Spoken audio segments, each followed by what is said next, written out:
Sunday light slid across my kitchen in honest squares. The kettle clicked off. Beside my mug lay a note in block letters, "Call Marcus, confirm date, buy Aunt Lorraine's ticket from Detroit." Delta had a fare sale through midnight. I'd circled nonstop flights and clipped a church bulletin parking coupon. All I needed was the date my only son would say vows so I could book Aunt Lorraine before Detroit's snow turned every plan into a maybe. I hit FaceTime.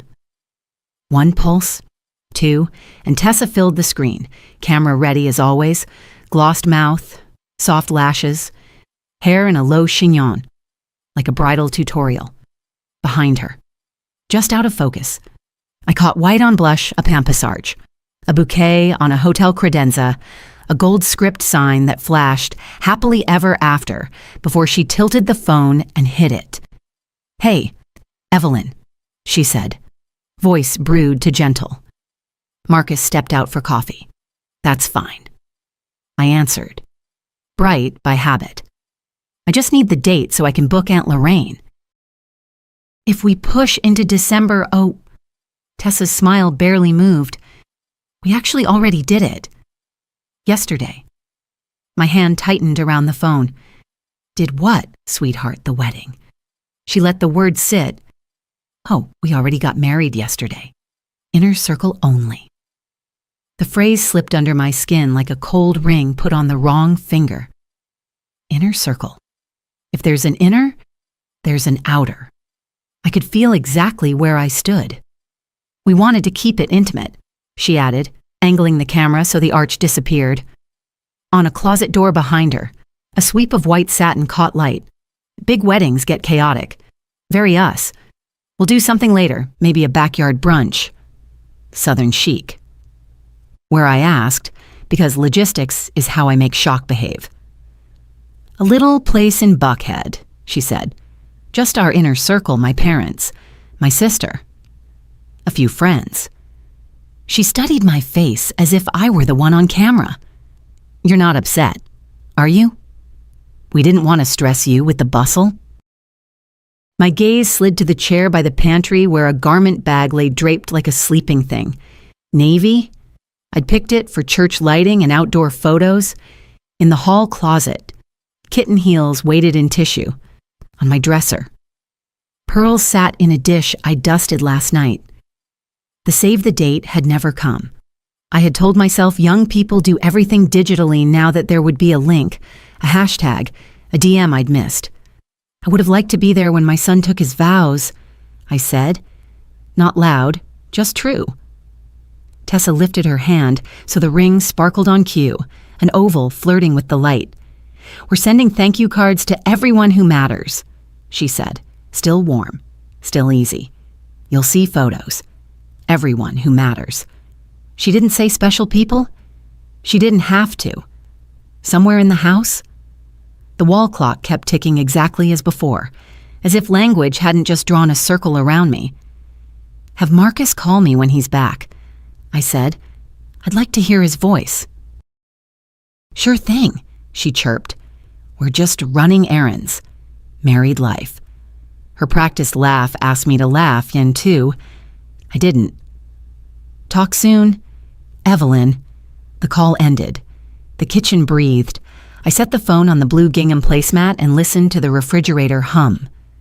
On the fridge, a magnet held Lorraine's sweet potato casserole, in my handwriting, underlined twice because tradition likes to be underlined. I had promised to buy her ticket by noon. From the hallway table, the ring chime pinged motion at the front door. The app lit with a thumbnail of a man in brown, setting a white box on my doormat. I tapped Live View Fall Wreath. Little Pumpkin, the welcome mat from Home Goods that matched the hydrangeas. A mint green sticker on top, red minted. Last December, I'd ordered their holiday cards from my own minted account as a gift, and my address stayed saved as the default shipping. If Tessa hit reorder on that old project, the system would auto-ship to me and ping my email with the delivery. My email chimed on cue. "Your order has been delivered, Inner Circle thank you cards." The subject line beamed like it had practiced. On the Ring app, I zoomed as far as the lens allowed. A small plastic window in the box lid displayed a preview card, glossy in Sunday light. Two faces tilted together, the faces I'd memorized long before hashtags. Confetti hung midair, her veil caught an obliging breeze. Marcus and Tessa, 11. The glare swallowed the last digits.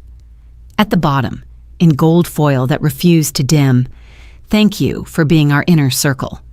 My thumb hovered over the Ring's talk button, the one that lets you speak through a camera and haunt your own porch. An odd urge rose to ask the box a question no one else would answer. When did I step outside the circle I sewed, paid for, and prayed over down the cul-de-sac? A mower started. That reliable Sunday buzz. I wiped a clean counter because sometimes control is a dishcloth when you have nothing else. Upstairs, the pearls waited in their dish. The navy dress showed a sliver through the garment bag, like a closed mouth. Another ping from Ring. Package detected front door. The preview photo winked. Gold letters glowed over my son's smile.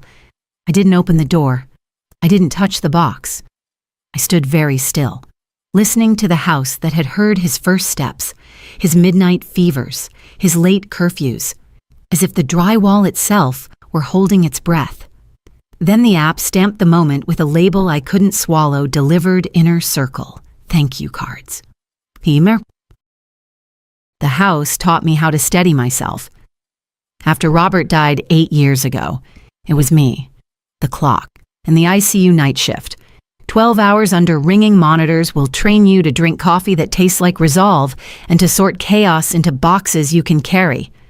I kept the mortgage on time, fed my 401k and IRA like birds on the sill, and filed my life into labeled folders: taxes, insurance, emergency, because order is a kindness you can give yourself when the world won't. Marcus was supposed to be daylight. Junior year slipped. Then the registrar's office called with that careful tone schools use when the numbers don't cooperate. He was behind in credits and payments. I drove to campus in scrubs and helped pack a box textbooks, a tangle of cords, a poster with a corner curled like a leaf. He said gap year with a laugh that wanted me to believe. We both pretended stitches were temporary. Gap years stretch. Rent doesn't. I co-signed a lease because the apartment manager smiled at my credit score.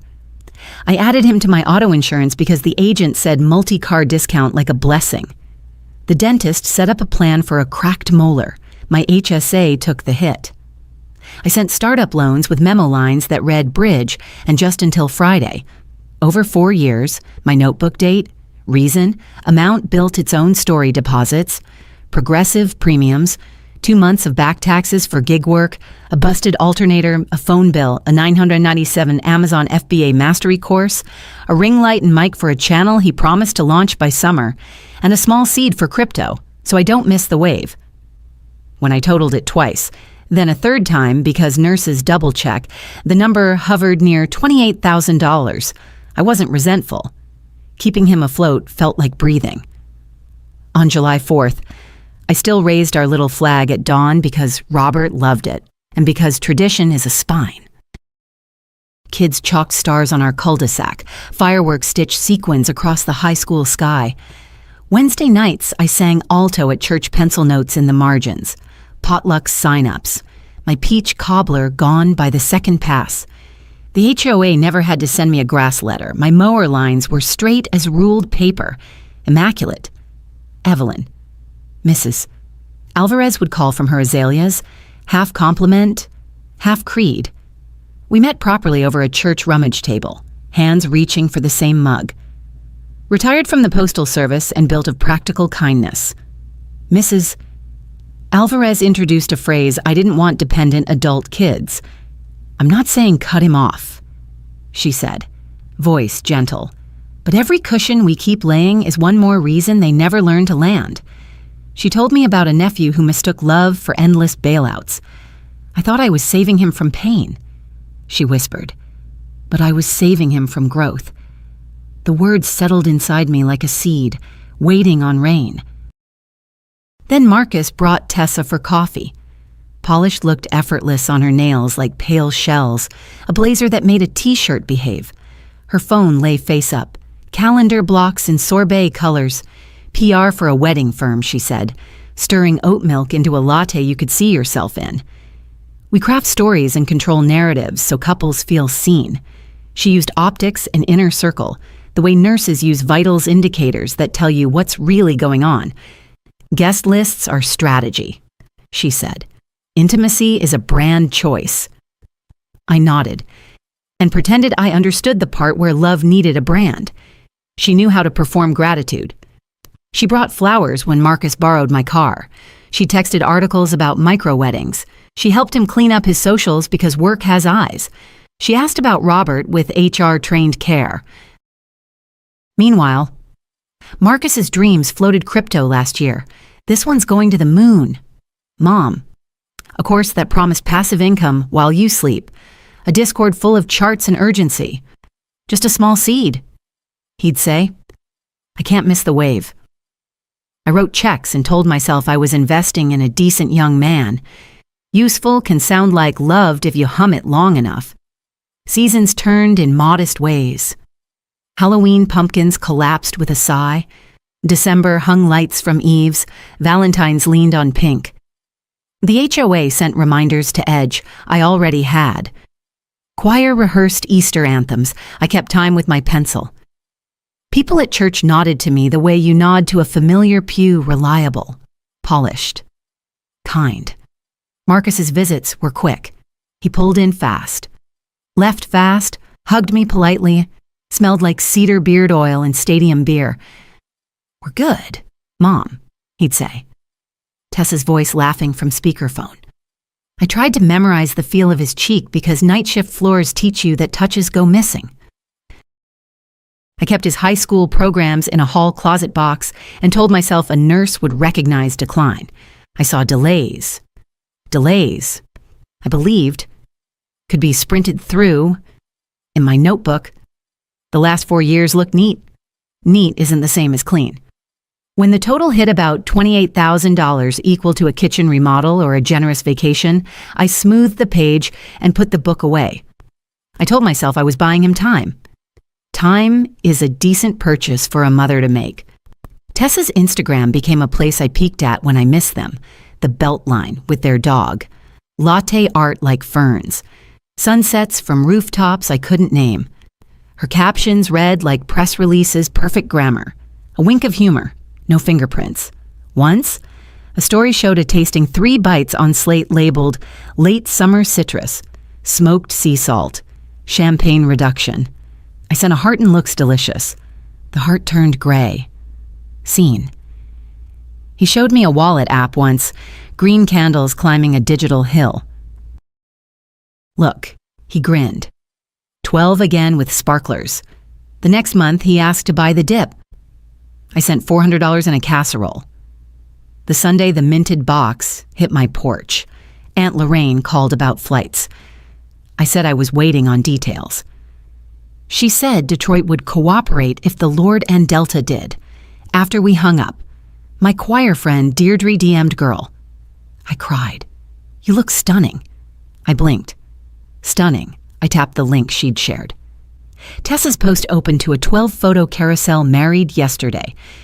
Inner circle only. Couldn't have done it without my people. Slide 1, Tessa leaning into Marcus, veil lifted by a kind breeze.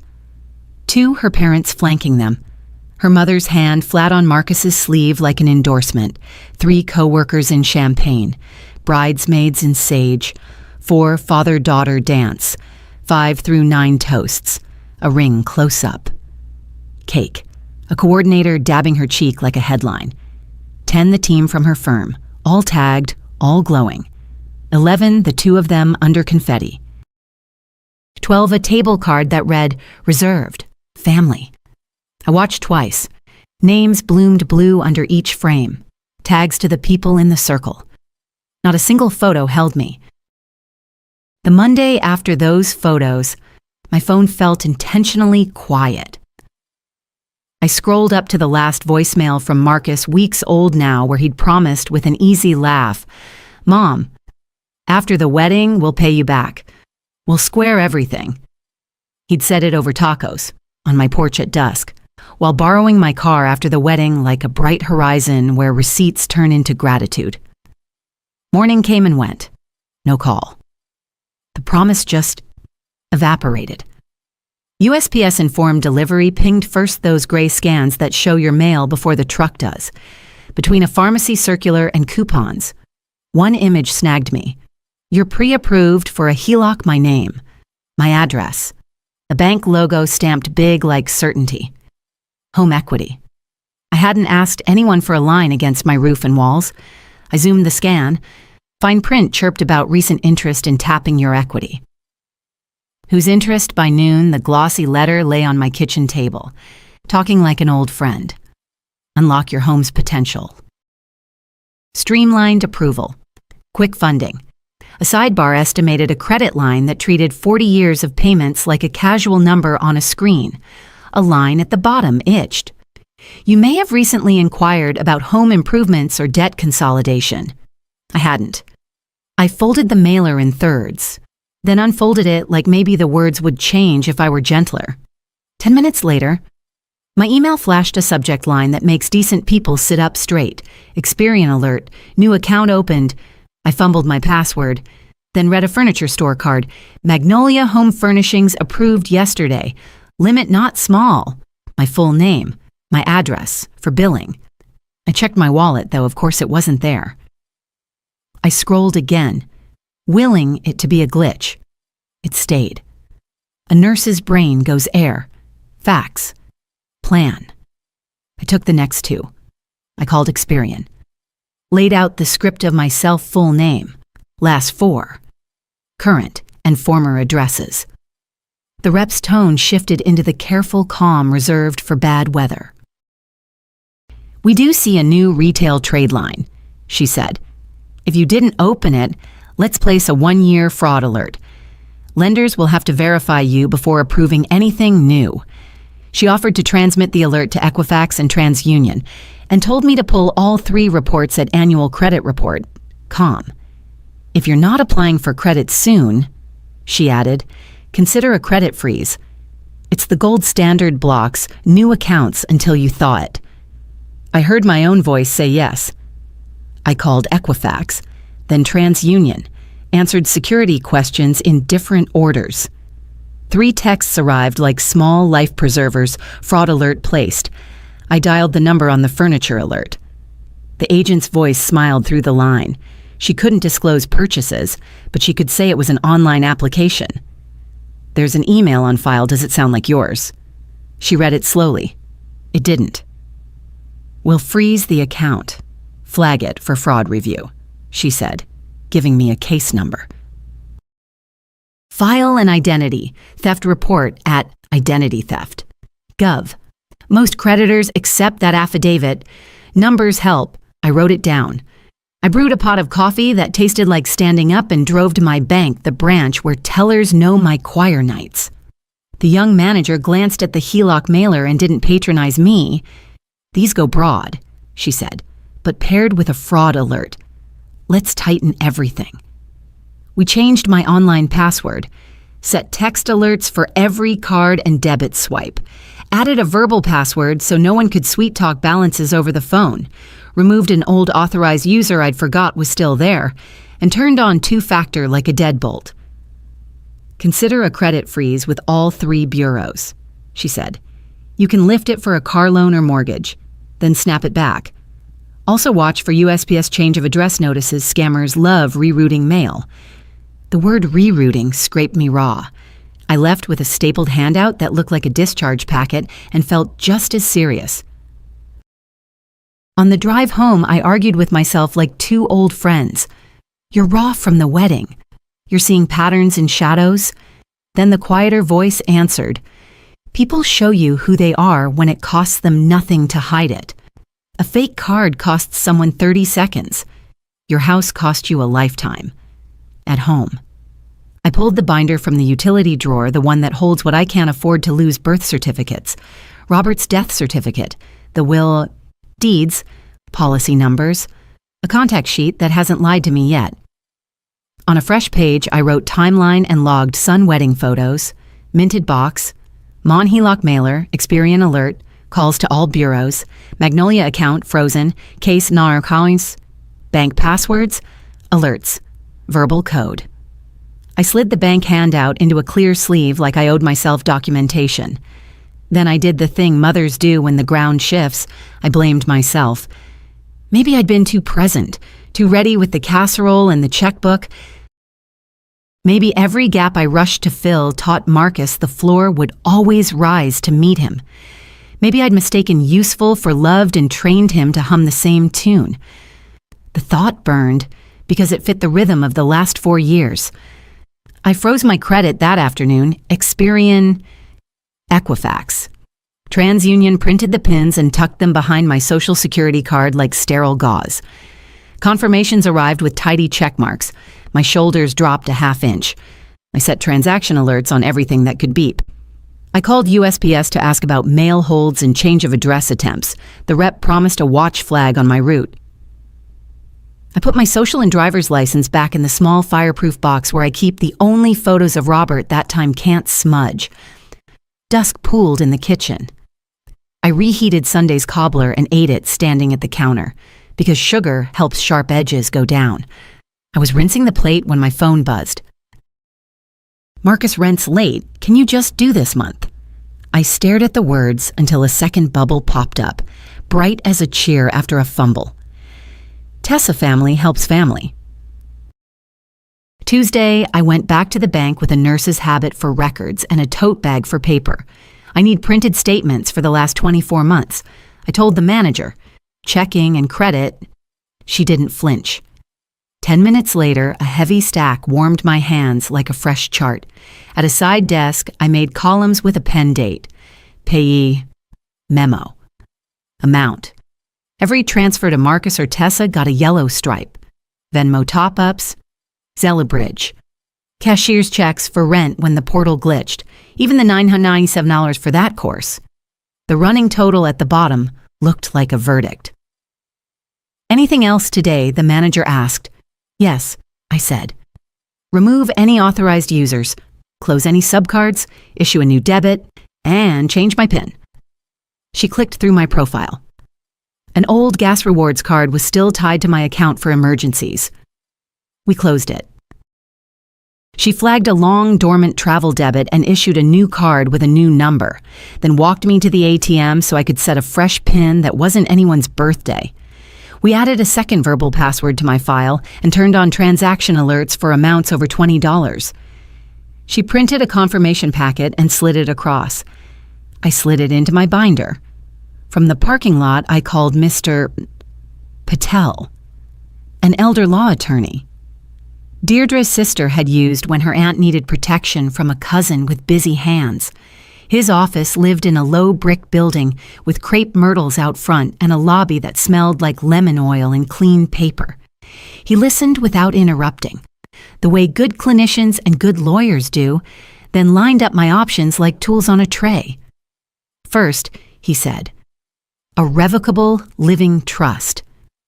You keep control while you're competent. You can revoke or amend at any time. And at death, it avoids probate. We fund it with the house and major accounts. We name a professional trustee to step in only if needed. He flipped a page. Second, a no contest clause in your will. If an heir challenges and loses, they forfeit their share. It doesn't stop bad behavior, but it discourages it. He flipped again. Third, a springing power of attorney. It springs only if 2 independent physicians certify that you lack capacity. Not a wellness check. 2 doctors. We'll also add a healthcare directive and HIPAA release, so only people you trust can speak for you. He watched me absorb it. This is not about punishing anyone. Ms. Ward. It's about boundaries with teeth. Teeth. I echoed and felt a small, grateful muscle unclench under my ribs. Back home, I pulled into a Home Depot and bought 2 deadbolts, a rekey kit, and longer screws for strike plates because Mrs. Alvarez swears by them. I added a Ring stick-up cam for the backyard and a yard sign that says what the blinking blue light already does. That afternoon, I sat at the kitchen table with YouTube open, swapping out cylinders, labeling keys, dropping the old ones into a sandwich bag for evidence. By dusk, the front door clicked with a new authority and the back gate rang a chime on my phone when I tested the camera. I shared the feed with Mrs. Alvarez, who sent a thumbs up and a row of little biceps. USPS Informed Delivery sent its morning email. Buried below a coupon for mulch was a notice I hadn't seen before. We received a request to change your address. A second line. Unable to process online. Identity could not be verified. My heart knocked once. Hard. I clicked through, logged in, and printed the page. I called USPS. The rep confirmed someone had tried to move my mail digitally and failed the knowledge-based questions. She placed a watch flag on my route and advised me to visit the post office with my license if any physical form appeared. I added the printout to the binder under timeline. In the evening, I spread the 24 months of statements across my table like a crime board, yellow stripes for transfers, pink for cash withdrawals, blue for checks. Patterns surfaced the way bruises do, slow then obvious end-of-month spikes, just until Friday rhythms, generosity timed to their Instagram highlights. I took photos of each sheet on my phone and backed them up to a drive that doesn't live in my house. Guilt still came knocking, polite as ever. Maybe I was overreacting. Maybe a glitch looked like malice because my feelings were raw. But the binder calmed me. Air, facts, plan. If nothing else, I could hand a neat stack to anyone who asked me to prove my own story. I opened my messages to send Marcus a simple line, "Call me when you can," and saw 3 dots appear, then disappear. A minute later, my phone buzzed with a notification from a group text I didn't recognize. A name Tessa loved for anything public-facing team love. Tessa Hay. Friends. As you know, we chose a tiny ceremony. We're setting up a meal train plus small registry to get through our first married month while we scale back after an unexpected hiccup. The wedding gift we were counting on got canceled last minute. If you've ever been newlyweds in a city, you know the drill. Here's the link to support the couple. Anything helps. A pastel banner unfurled below her message with a heart and the words, "Support the newlyweds." Underneath, names I knew from her captions added emojis, and "We got you and so excited for you two." My screen pinged again with her DM, sent separately. "Cheerful as a morning show. Evelyn sharing the link in case you want to repost. Family helps family." They arrived the next afternoon, all smiles and certainty. The ring chime pinged on my screen. Marcus stood on the porch in a blazer. Tessa beside him, and a third man in a navy suit with a leather folio. I opened the door but kept the storm door latched. "Mom, we should talk," Marcus said. "We can talk on the porch," I answered. Tessa glanced toward the cul-de-sac and then at the suited man. "Could we step in? It's personal." I weighed my new deadbolt, then unlatched. "Shoes off, please." Boundaries dressed as manners. I led them to the living room and sat by the window. I didn't offer coffee. My phone lay face down on the side table. Voice memos was already rolling. The man offered a card. Evan Keller. J. D. Friend of a friend. Buckhead address. Gmail that began with Eckler Law. I help families streamline. Missy. Ward. The goal is to protect you. Tessa nodded brightly. He did my coworker's aunt's paperwork. Very painless. Evan opened his folio, squared 2 stacks on the coffee table. Given rising scams and probate delays, the cleanest way to keep you safe is to centralize decisions. Here's a general durable power of attorney, immediate and broad. And here's a quitclaim deed placing your home into a family trust. We've named Marcus Ward, trustee of the Ward Family Trust for continuity. He tapped blank lines with a silver pen. Our mobile notary is waiting in the car. 10 minutes, and you're protected. I looked at the heading immediate and broad. I already have counsel, I said. I'll have my counsel review. Marcus laughed too quickly. Mom, this is standard. We're trying to avoid scammers and court mess. You've been under a lot of stress. Broad powers are standard, Evan said smoothly. They let your trusted agent Marcus handle accounts, property, even safe deposit boxes so bills get paid without delay if something happens. I don't have a safe deposit box, I said. Then that clause lies dormant, he replied. The point is ease. Tessa leaned forward, concern arranged on her face. Evelyn, after you froze Experian, Equifax, and TransUnion. Yesterday, totally understandable autopays can bounce. Your score could dip. Now, if Marcus has authority, he can call your bank. Update the 2 factors so it routes to a reliable cell, and make sure nothing slips. Silence opened. I had not told them I'd placed fraud alerts or freezes. I had not mentioned 2-factor to anyone. My confirmations lived in email, my binder lived in a drawer. I held her gaze a beat too long. A flicker crossed her eyes, then vanished. I turned to Evan. I'll consider a springing power of attorney effective only if 2 independent physicians certify lack of capacity plus a HIPAA A release naming who can speak. Any deed will be reviewed by my attorney. I'll take copies. Springing powers can be cumbersome, he said, so doctors are hard to pin down. I worked ICU nights for 20 years. I answered, doctors return calls. And if there's an emergency, 911 doesn't need my son's signature. Marcus's mouth tightened. This is why we wanted the easy way. The easy way. I asked, for whom Tessa lifted her palms. For everyone. Families think about optics too. It looks bad when adult children appear unsupported. We're willing to carry weight. We just need tools. Support isn't a camera angle, and I said, but it's a habit. Evan tapped the deed again. Quitclaim is cleanest. You remain in the house. Day-to-day stays the same. As trustee, Marcus can refinance if needed. Open a HELOC. Handle taxes and repairs. My taxes are paid. I said, my roof is sound. If something cracks, I call a roofer. I don't need a quitclaim to dial a number. He softened. If you sign, we avoid probate, avoid court. No one wants a judge in their family business. I don't want strangers in my family business. I agreed. That's why I retained counsel. I nudged his pen back with a fingertip. I'll have my counsel review. Tessa exhaled a small laugh. This is feeling adversarial, which isn't the vibe. We're offering help because we love you. Plus, the checking ending in 7421 can't absorb a surprise roof anyway. Why not let Marcus manage the digits hit cold? I had not spoken my account suffix in this room.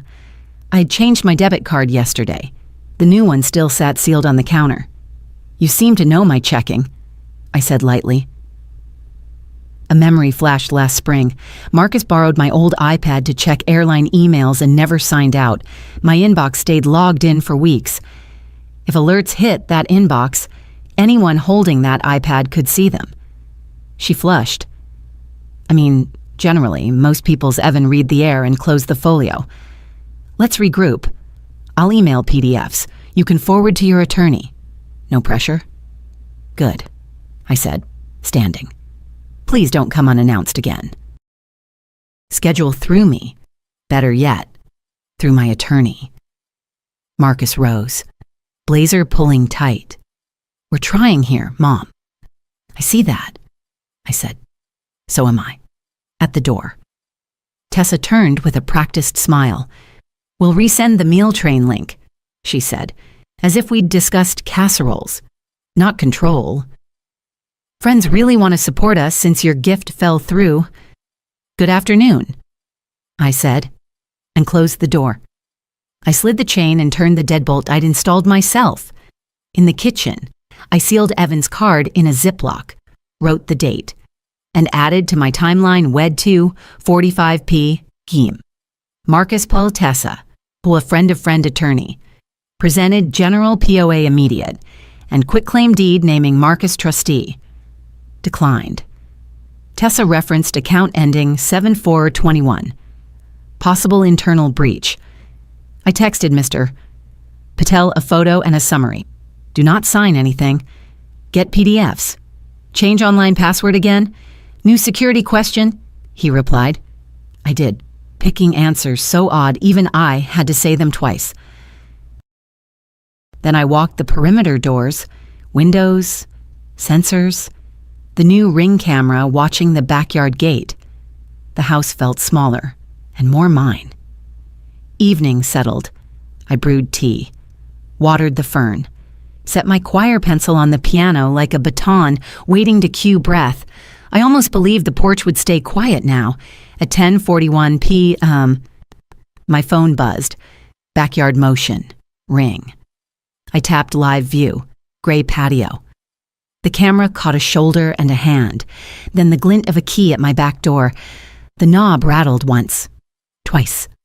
The old lock I'd pulled yesterday gave a faint, useless click in the dark. The shadow stilled, listening. The 10:41 p.m. Ring clip sat in my camera roll like a shard of shoulder, a hand, the glint of a key at my back door, the old cylinder giving one useless click. I added it to the timeline, emailed the file to myself and Mr. Patel, then slept with the hallway lamp on. By late morning, a firm knock. Through the peephole, a woman in a slate blazer with a badge wallet. I opened but left the chain. Ms. Ward, I'm Kendra Moss with Adult Protective Services. We received an anonymous report alleging suspected cognitive decline and possible self-neglect. I'd like to conduct a wellness check, if you're willing. I breathed once, unhooked the chain. You may come in. I'd like my attorney present. He can arrive in 20 minutes. That's fine, she said, showing her ID clearly. This is voluntary. I set water to boil hospital habit and seated her at the table. She opened a tablet, voice even. I'll ask about daily living, health, finances, social supports. You can stop at any time. Mr. Patel arrived at minute 17, crisp, cordial. He handed over a card. My client wishes to cooperate, he said. Kendra began. Tell me about a typical week. I described it: Monday groceries at Publix, choir on Wednesdays, church Sundays, HOA every other month, Azalea gossip with Mrs. Alvarez between trash and recycling. I gestured to the fridge calendar boxes penciled with appointments and hymn numbers. Do you drive? Yes. I slid over insurance proof with a safe driver discount. Any citations? No. Medications, vitamins, I said, opening the cabinet and setting out the pill organizer D in the morning. Fish oil at lunch, a low-dose statin my PCP and I agreed on. I placed a recent portal printout on the table. Labs normal, cognition intact, PHQ-2 negative, medical history, RN, ICU nights, 20 years, I said, adding copies of my license and work history. Finances, she asked, tone neutral. I opened the binder to the timeline and 2 years of statements, yellow stripes for transfers, pink for cash, blue for checks, fraud alerts placed with Experian, Equifax, TransUnion, bank text alerts, and a verbal password enabled, USPS notice of a failed online change of address, the furniture store case number, the Ring screenshot. I've retained counsel, I said. We're drafting a revocable living trust with a springing power of attorney effective only if 2 independent physicians certify incapacity and a no contest clause in the will. Bills are current, mortgage paid, utilities on autopay. Kendra glanced to Mr. Satyavama. Patel, he gave a small nod. She's acting prudently, he said. There was also an attempt yesterday to secure an immediate broad POA and a quitclaim deed to a trust naming her son as trustee. She declined. Kendra's questions moved with practiced steadiness. Any recent falls? No. Any difficulty cooking, bathing, dressing? managing housekeeping. I have peach cobbler in the freezer and a laundry schedule.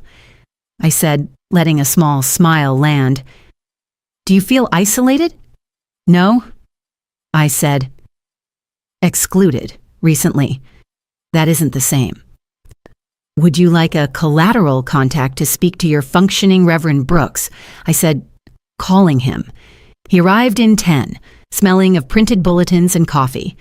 He spoke plainly. I attend services and choir consistently, arrive on time, volunteer, organize benevolence deliveries, ask sharp questions at committee meetings, and offered to host a workshop on financial boundaries for seniors.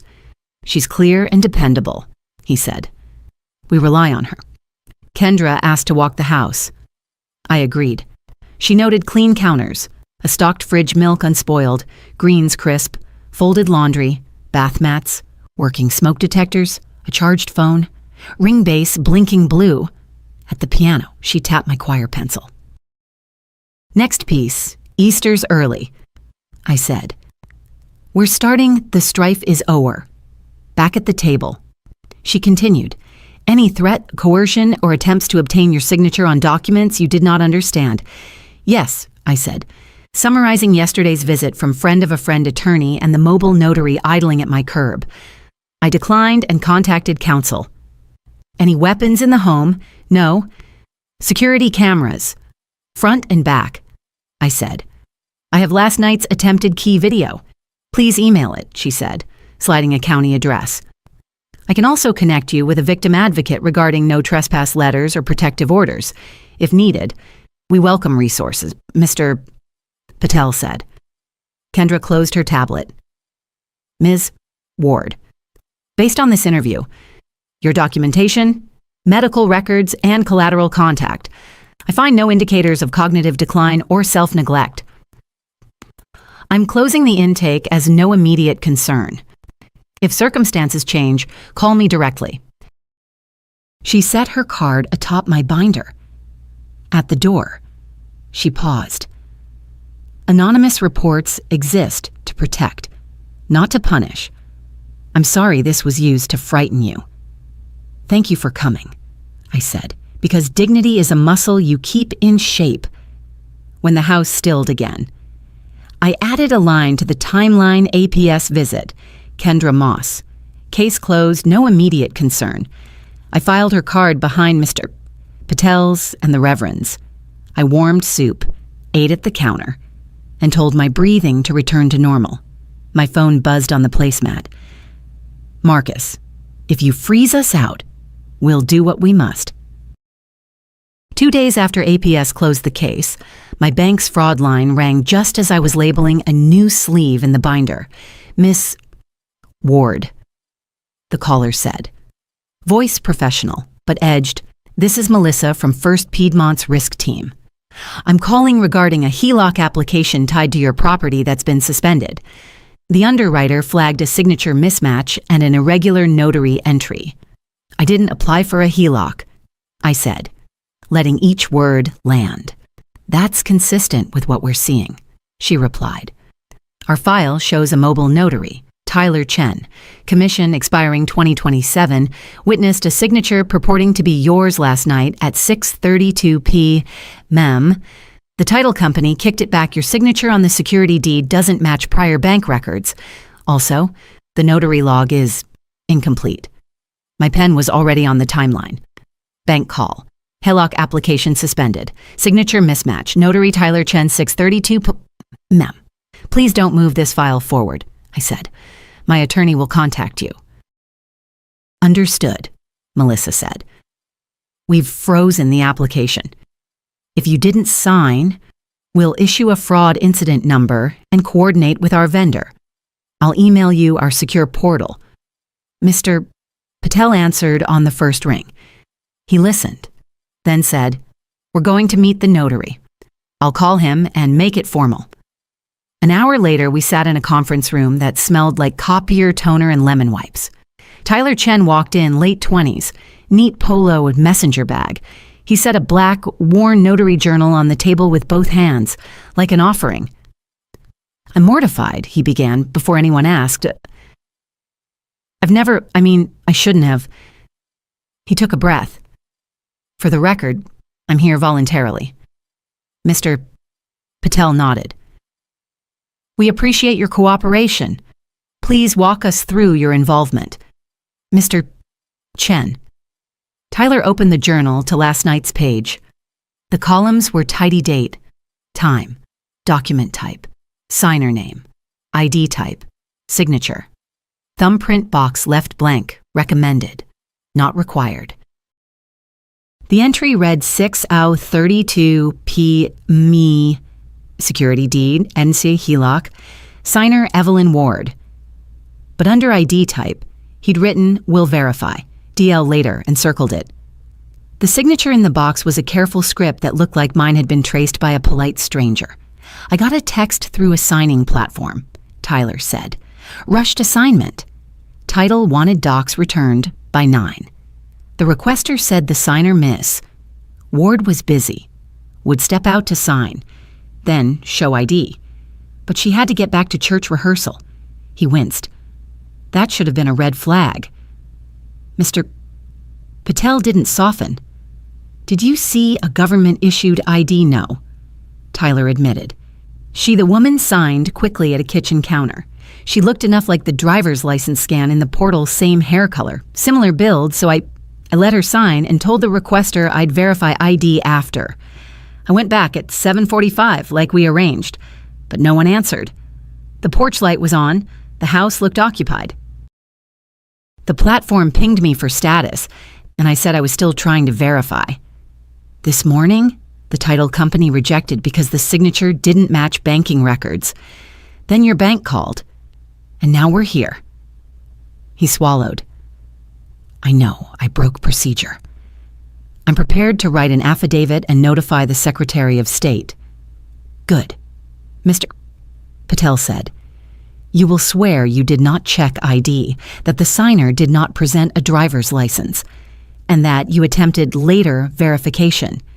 You will attach copies of any assignment texts and the portal order. Tyler nodded. I have screenshots. I turned the journal so the signature box faced me.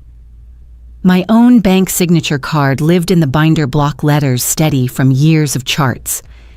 Next to it, the notary's sample looked polite.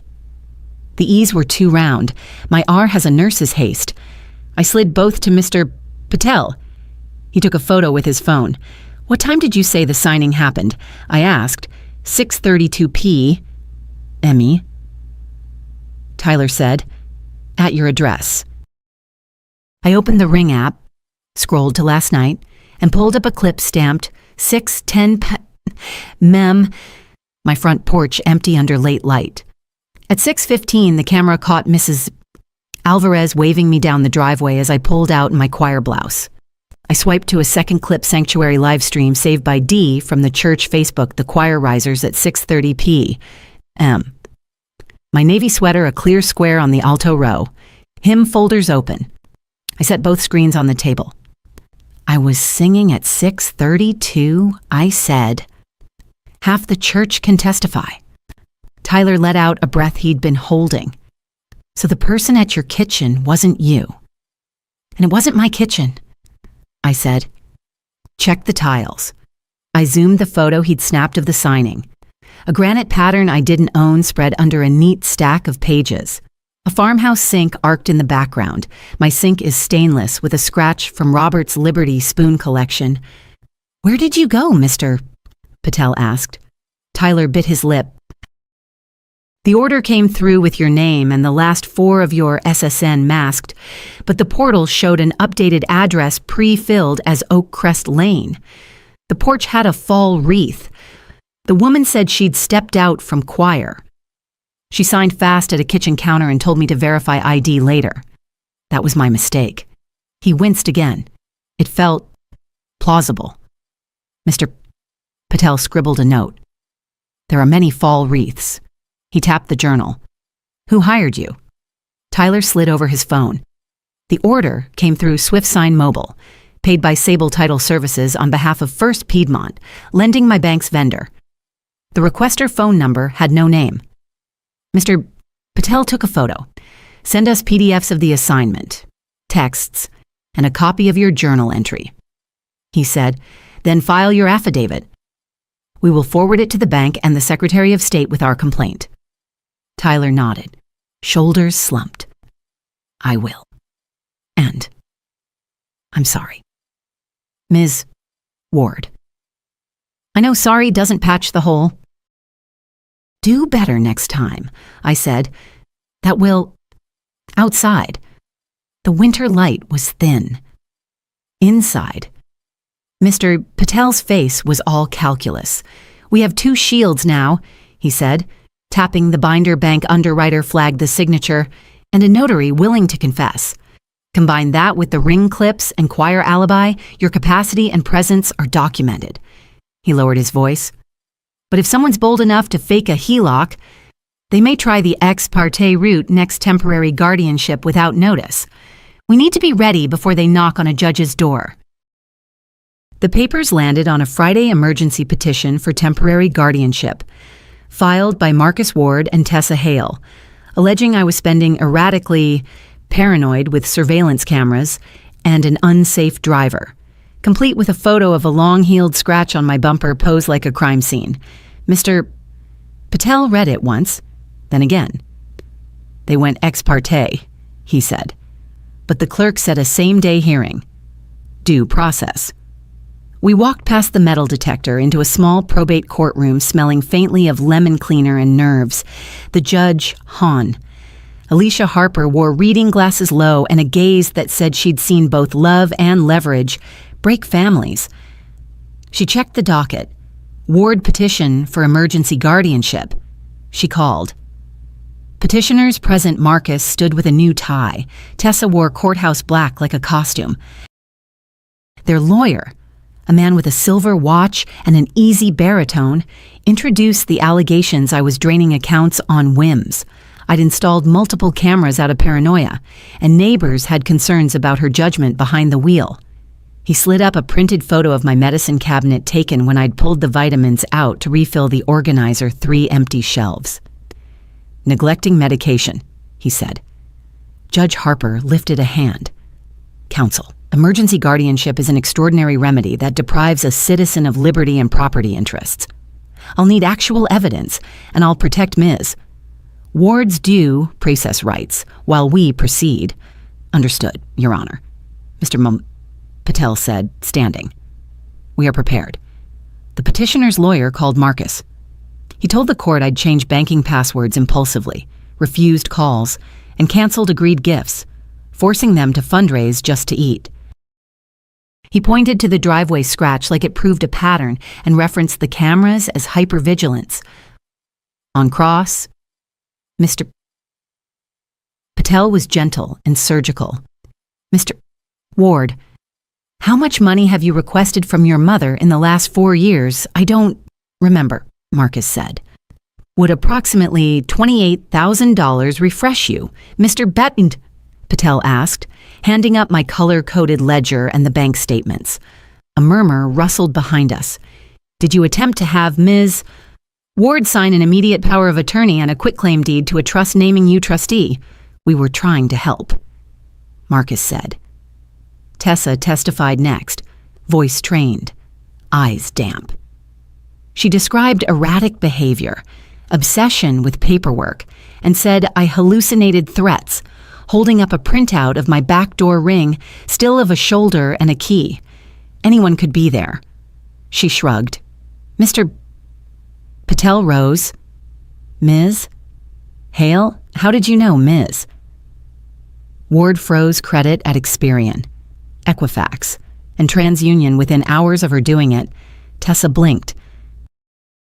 We were scared, and we were trying to make sure bills. And how did you know which checking account ends in 721? He asked. I don't, she said quickly. We'll return, he said, and sat. The petitioner's lawyer offered the medicine cabinet photo again. Empty, he said. Neglect, Your Honor. Mr. Patel said. CVS dispensing records and PCP portal notes. He handed the clerk a packet refill history for a low-dose statin. vitamin purchases. A recent note reading, cognition intact, PHQ-2 negative. The cabinet was empty because Miss Ward was refilling her pill organizer. Judge Harper nodded. Admitted. Neighbors report she keeps odd hours, the other lawyer said, as if choir were a midnight cult.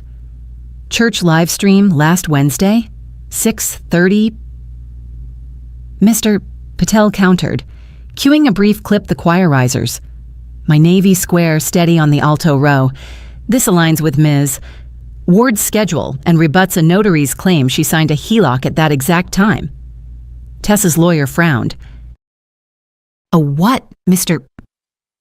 Patel called Tyler Chen. Tyler looked like someone who had learned a hard lesson fast. He swore, produced his notary journal, and confessed no ID checked. Signature logged at 6:32 p.m. Later verification failed. I'm filing an affidavit, he said. The signer wasn't Ms. Ward.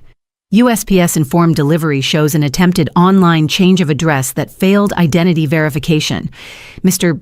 Patel added, handing up the printout. And the bank underwriter suspended the HELOC for signature mismatch. He called a forensic document examiner, who pointed out how my E's pitch forward and my R bites down. The HELOC signature's E's were round and careful, in my opinion, she said, not written by Miss Ward. The HOA president submitted a letter lawn in compliance. Dues current, attendance at meetings steady. Reverend Brooks's statement confirmed regular worship and volunteer work. Mr. Patel slid the ring clip onto the screen, a shoulder and key test at my back door, evidence of boundary testing, not paranoia. The judge steepled her fingers. Petitioners. Do you have medical evidence of incapacity neuropsych testing, a physician's certification? The silver watch lawyer cleared his throat. No, Your Honor. But the patterns are not proof, Judge Harper said. She looked at me. Ms. Ward, would you submit to an independent cognitive evaluation? Yes, Your Honor, I said, standing. I already scheduled one when APS came. I can hand the court a letter from Dr. Karen Moore, board-certified neuropsychologist, stating my testing yesterday was within normal limits for age and education. Mr. Patel handed up Dr. Moore's preliminary letter. The judge scanned it. Expression unreadable. I will order an independent evaluation as well, not to satisfy the court, and she said, but this weighs against emergency relief. She turned back to the petitioners. Emergency guardianship is denied for now. This court will not strip a competent adult of her rights without clear and convincing evidence. We'll set a status in 30 days after the independent report. In the meantime, Ms. Ward, continue your safety measures. Counsel. If there are allegations of forgery or fraud, refer them to law enforcement. A tight exhale slid out of me. Mr. Patel's hand found my elbow like a bracket. As we collected our papers, Tessa's phone lit up. She glanced down, and the color ran out of her face. She turned slightly away, but the whisper traveled, Yes. I understand. I'll come straight in. She ended the call with fingers that shook and looked at Marcus as if the floor had shifted. What he mouthed? My director, she said, barely moving her lips. Someone flagged a conflict of interest on the wedding accounts. There's a PR crisis meeting. They want me to explain. Now. We hadn't cleared the courthouse steps when Mr. Patel's email hit my phone. FWD vendor complaint re-ethics violation. Inside was a chain from a florist's attorney. Tessa's company email attached her personal wedding mood board and asked for a 40% courtesy on bouquets and install. The hook was quiet but sharp. We're finalizing next quarter's preferred partner list. If you can extend a 40% courtesy on this personal order, I can recommend you for 2 of our spring venues. A follow-up line sealed it off book. Of course, let's keep this inner circle. Below that sat an HR attachment from her firm, Employee Acknowledgement of Ethics and Conflict Policy, already signed by Tessa the month she was hired. A yellow highlight glared over the words, "No employee may solicit personal discounts, gifts, or consideration from vendors in exchange for company business or favorable treatment." It named kickbacks, misuse of position, and improper influence, all in plain English. Mr. Patel called. Her HR moved quickly, he said. Administrative leave pending investigation. Badge deactivated, laptop due by 5. Screens did the rest. Comments on Tessa's Instagram throttled. A colleague untagged 3 wedding photos. Her company posted the kind of square every publicist dreads. "We remain committed to vendor ethics." The story wasn't national, but it didn't need to be. In a business of appearances, a whisper is a wrecking ball. If a paycheck stopped, the rent math went red now, not later. Motive sharpened urgent money, plus damaged brand. I logged it in the timeline vendor emails. Ethics policy signed. HR suspension. Then I closed the binder and let the weight sit somewhere besides paper. That evening, Reverend Brooks knocked with the softness hospital chaplains carry. He held his hat the way men do when they're about to say something hard. Marcus stopped by. He said. He asked for prayer. The Reverend didn't dramatize.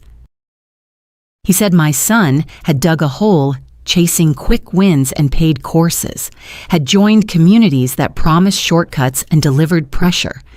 He didn't name dollars. He did name feelings. He said ashamed. The Reverend told me. He said afraid. Did he ask you to tell me? I asked. I asked his permission, he said. He nodded. Then he offered rails instead of rescue a counselor on sliding scale, a financial coach who runs small groups at church. No shame. Just homework, he said. I invited him. I hope he comes. After he left, I brewed tea and watched steam climb like a thin ladder. Robert used to say a plan is love you can see. My phone buzzed again. Mr. Patel strategic option. Meet tomorrow, yes. I typed. His office smelled like lemon oil and clean paper.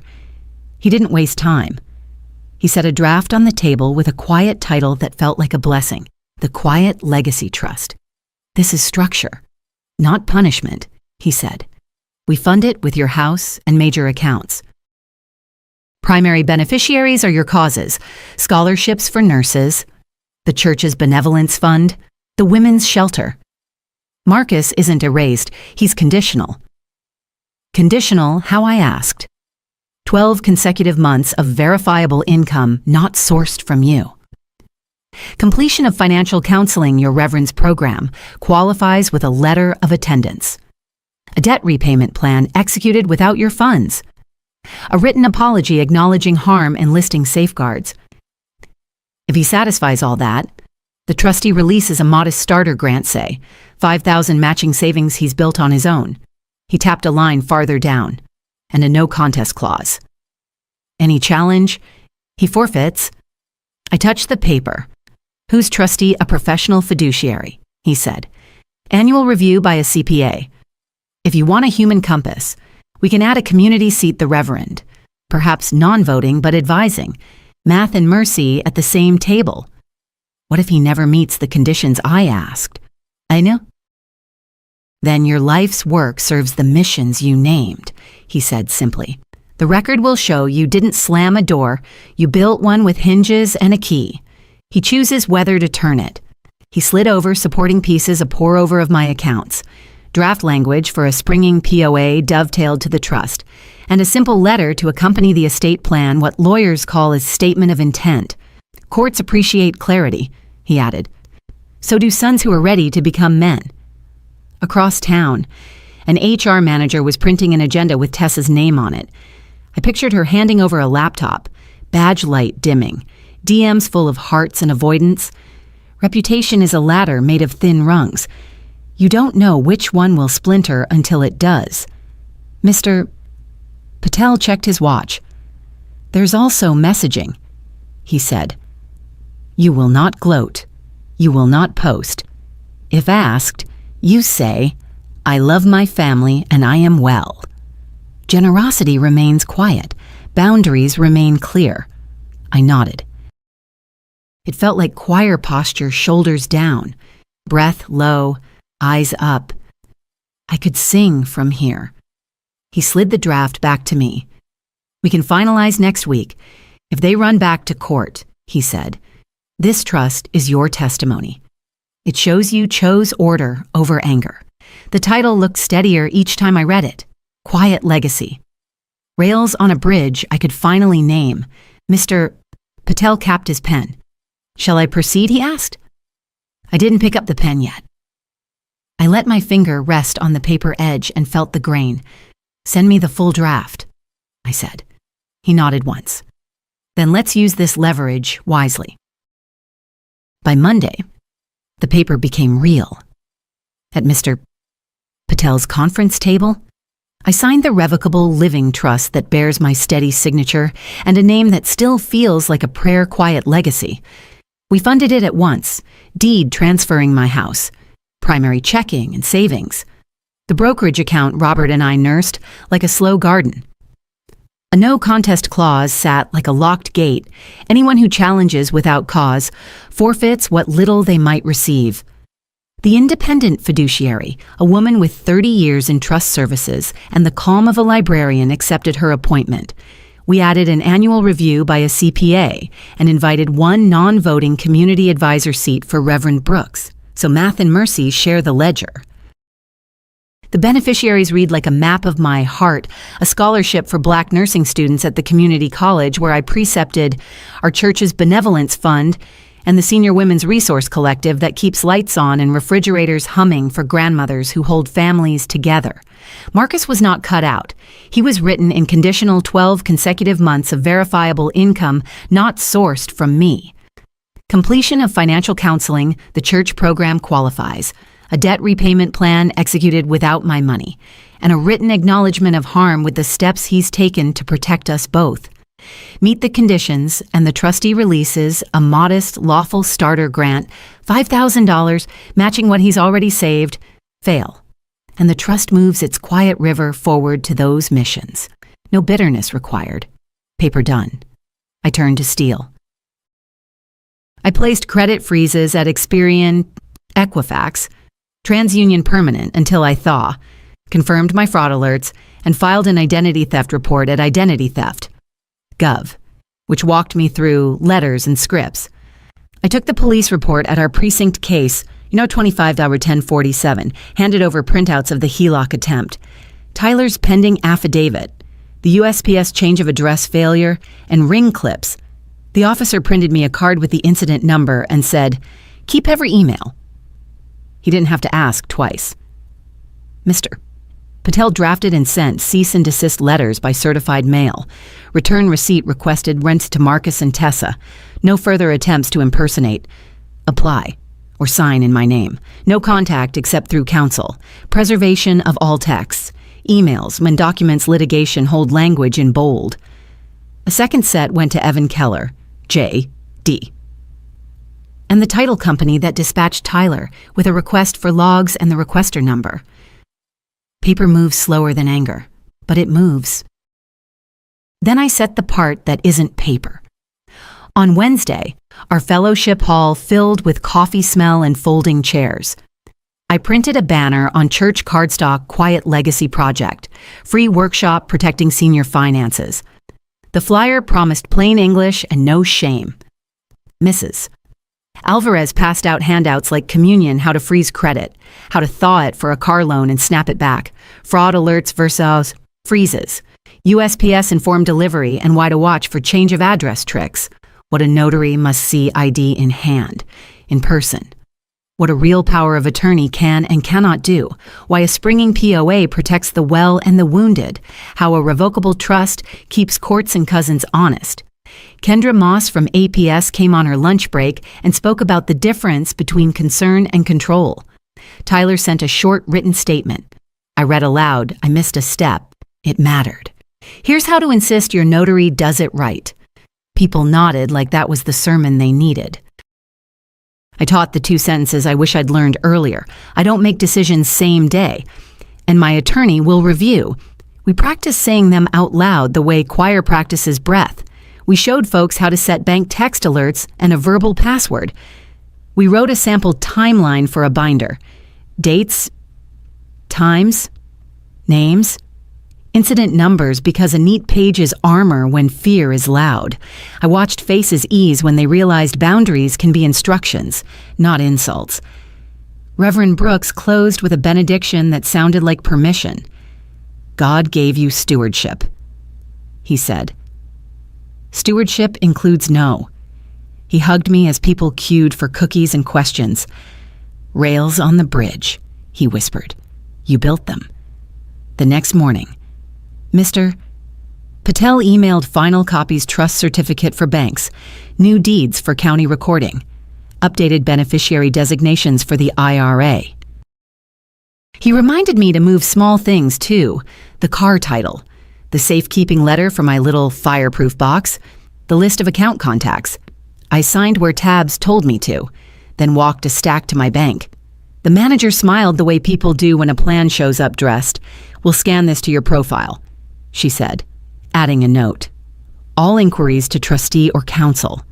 I expected my phone to throb with rebuttals. It didn't. It went still in a way that felt like weather before rain. So I baked peach cobbler for the next workshop and wrote part 2 on the flyer, spotting manipulation, love versus leverage, Saturday. I pulled into the church lot early with a trunk of handouts and a pan under foil. The azaleas were stubbornly green. Winter never wins for long here. I carried the box toward the fellowship hall, and the wind nudged a corner of my banner so it fluttered like a small flag. That's when I saw him Marcus at the far edge of the lot, half behind a crepe myrtle, hands jammed in pockets. He looked thinner. He looked like the boy who once hid from thunder in our closet with a flashlight and a book. Our eyes met. He lifted a hand an inch, then shoved it back in. Water glass brightness gathered at his lashes. I set the pan on a folding chair, started toward him, slow so he could change his mind. For a breath. He didn't. Then a black SUV turned in, stopped beside him, and Tessa stepped out, sunglasses on, jaw tight. The posture of someone who has lived a week beneath fluorescent HR lights. She said something I couldn't hear. Marcus flinched like the word had velocity. He glanced at me again, one heartbeat. Maybe two, then turned away, followed her to the SUV, and pulled the door closed. I stood in the quiet his absence left, the banner lifting once more on a small wind, and told myself what I would tell anyone sitting in my folding chairs: rails hold even when feet don't. 30 days later, the clerk's email arrived regular docket, guardianship petition status hearing. No emergency, no rush orders, just process. The courtroom looked the same, but their table was thinner. No friend of a friend lawyer, no mobile notary waiting in a car. Marcus kept adjusting a tie that didn't need it. Tessa wore black again, the kind you wear when HR says administrative leave. Judge Alicia Harper took the bench. Ward guardianship petition, continued for independent evaluation, she said. Appearances, their new attorney spoke quietly, as if he already knew the slope. Mr. McGee. Patel stood, set my binder on counsel table like a metronome, and nodded. Petitioners went first. The lawyer tried to reanimate old claims spending unpredictably. Fixation on documents, paranoia, multiple cameras, unsafe driving, and a photo of a long-ago scratch on my bumper staged like a scene. He offered a snapshot of my medicine cabinet empty shelves, taken while I was refilling my organizer. He hinted that my recent changes coincided with outside influences. Judge Harper lifted a hand. Do you have any physician's declaration of incapacity? No, Your Honor, he said. But the pattern. Patterns are not proof, she answered. Mr. Patel rose. Your Honor, we will show there is no cognitive impairment, that Adult Protective Services closed its file no immediate concern, and that my client's actions are appropriate safeguards after financial coercion. He started with the spine. APS investigator Kendra Moss's declaration: clean home, organized meds, Regular calendar, cooperative interview, credible collateral from Reverend Brooks, no indicators of self-neglect or cognitive decline, file closed. Admitted. Next, the evaluations, Dr. Karen Moore's neurocognitive report averaged to above average scores. Intact judgment and the court-appointed psychologist's independent letter saying the same cognition within normal limits for age and education. Judge Harper read a line twice, test performance consistent with a detail-oriented professional accustomed to high-stakes decisions. Means Mr. Patel supplied context. 20 years ICU nights. Your Honor. Then the affidavit stacked like bricks. Tyler Chen. Mobile notary rushed assignment. Failure to verify ID. Signature logged at 6:32 p.m. Later verification failed. Apology. Affidavit. Report to the Secretary of State. Attached journal page. Assignment screenshots.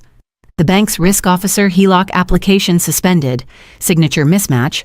Fraud number issued. File frozen. HOA letter dues current. Lawn compliant. Attendance steady. Reverend Brooks weekly worship and choir. Volunteer commitments met. Judgment clear. Boundaries appropriate. Mrs. Alvarez. She is steady. Cameras helped the whole street sleep. The technicals followed ring clips, front porch departure for choir, backdoor key attempt at 10:41 p.m. USPS printout failed online change of address, and ethics emails from Tessa's employer, admitted for motive only, not to adjudicate any HR policy. Judge Harper noted, limiting the exhibit to context rather than conclusion policy she signed, solicitations to vendors for personal discount in exchange for company business. A forensic document examiner pointed to the tilt of my E's and the bite of my R.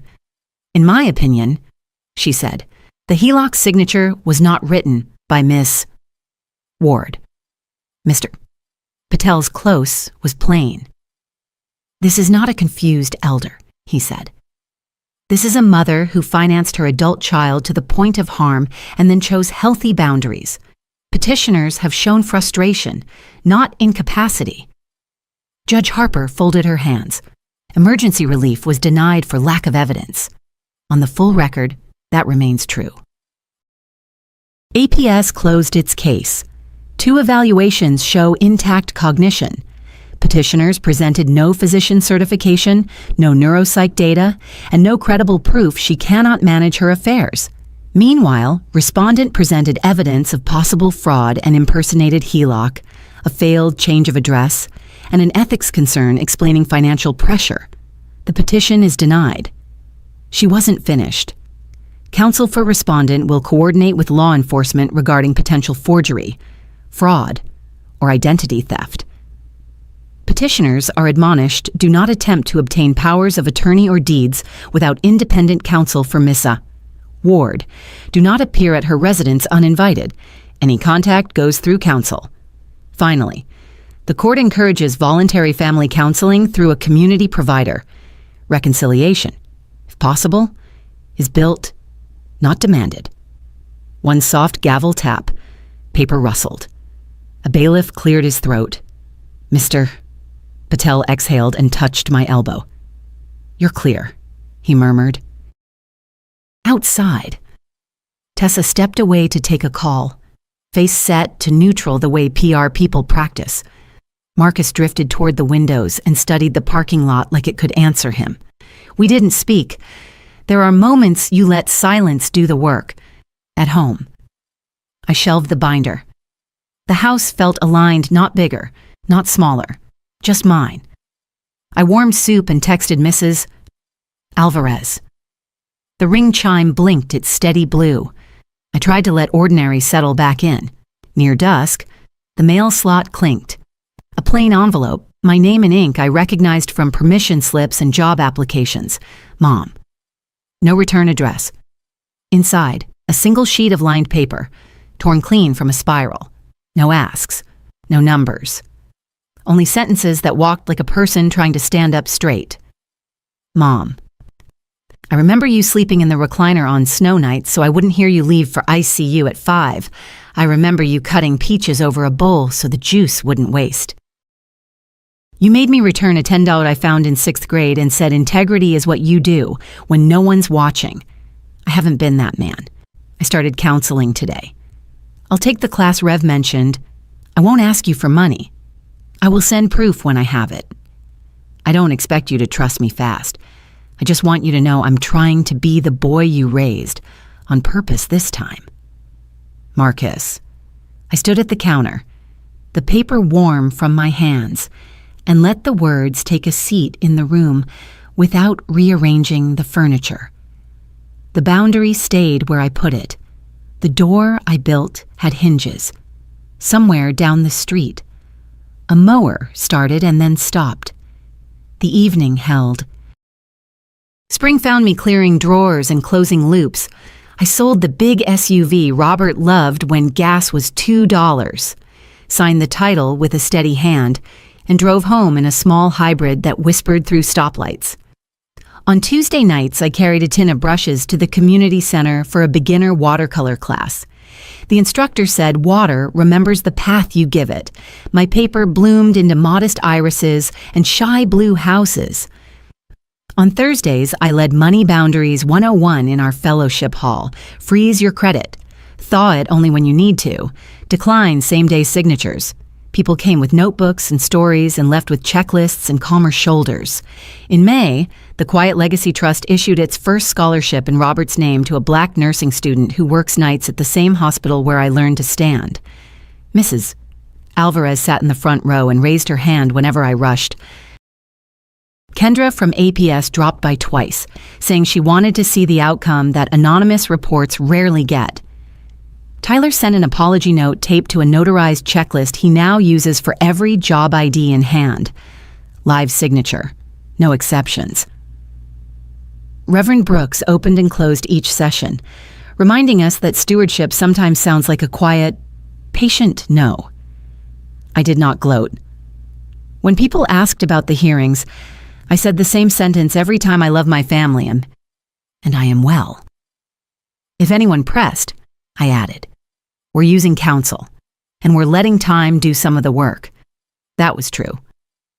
The trust papers lived in a neat folder. The house exhaled when I locked the door at night.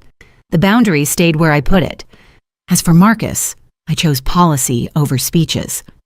The Quiet Legacy conditions gave him a road 12 months of verifiable income, not sourced from me. Counseling completed, debts managed without my wallet, then a modest grant to match what he saved. I put that in writing and left the door literal and figurative hinges oiled. Key available for good faith.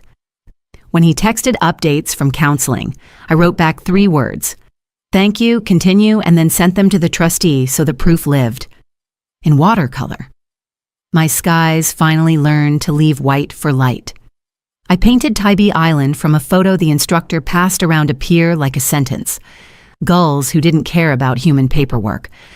On break, we traded stories, a widow learning budgets after 40 years of Ask Your Father, a grandfather who froze his credit and slept 8 hours for the first time in months, a nurse who admitted she had been sending half her paycheck to an adult son and walked out with a script for saying no kindly. In June, we announced the first Quiet Legacy Award during Sunday service. The recipient wore scrubs and cried in a way that made half the choir fumble for tissues. I held the scholarship letter and said Robert's name out loud into the sanctuary. It felt like setting a stone in a river and watching the current work around it. Softer, but sure. I did make one change for myself that felt like weather turning. I sold the heavy SUV and drove home in a teal hybrid with seats that didn't argue with my back. The salesman tried to upsell me on a bigger model. I smiled and said, smaller is what fits my life. On the highway, the battery hummed like a choir on an open vowel. I thought, this is what enough sounds like. I still keep the door with hinges.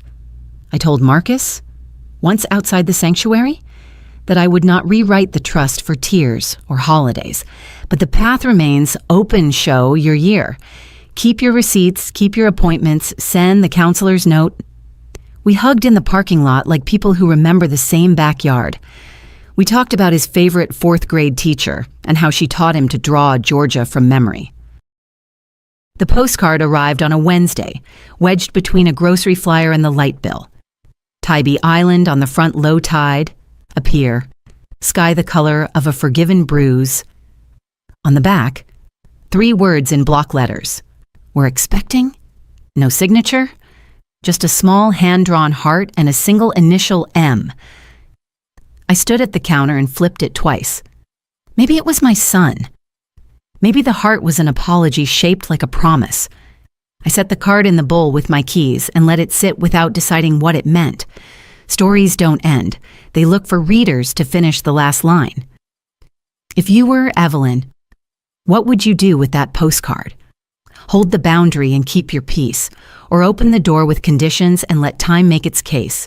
Share your take in the comments, conditional forgiveness or quiet closure, and tell us why.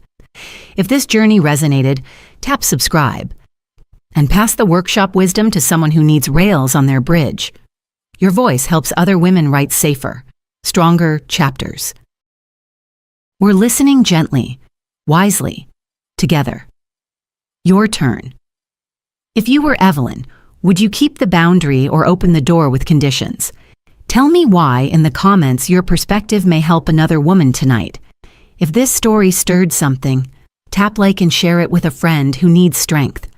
For more cinematic life dramas told with compassion and spine, subscribe to Voice of Neva and ring the bell so you never miss a chapter. We drop new 60 to 75-minute stories every week. Family, secrets, smart revenge, healing. Thank you for watching, for feeling, for thinking out loud. See you in the next story. Did you enjoy my story? What a journey it has been. I truly wonder, what would you have done if you were in my shoes? Would you have chosen silence to keep the peace, or would you have done what I did to reclaim your dignity? Let's meet in the comments below. I'm so curious to hear your thoughts. I'm reading every single one. Which city are you listening from tonight? If my story resonated with you, you can support me and help me bring more stories like this to the world by sending a super thanks. Your sweet support means the world to me and allows me to continue this journey with all of you. On the screen now, you can see 2 new life stories that I highly recommend you watch next. There are so many more on my channel, each with its own lessons and triumphs. Don't forget to subscribe and click the notification bell so you never miss a new chapter. Thank you for being here with me. Until the next story, with love and respect.